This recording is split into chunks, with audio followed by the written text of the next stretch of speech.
Hi everyone, today we will talk about how to fix or how to solve Messenger incoming call not showing. To know how to fix or how to solve Messenger incoming call not showing, you should just go to settings like this. You will click. After that, in this page, you will go to apps, default apps, app settings. When you will see this list, you will go down to find the application of Messenger.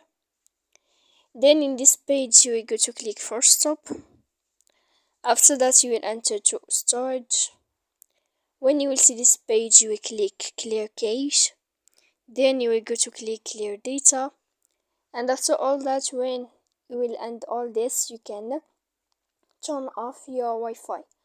So please don't forget to support us by like and subscribe. See you next time in another video.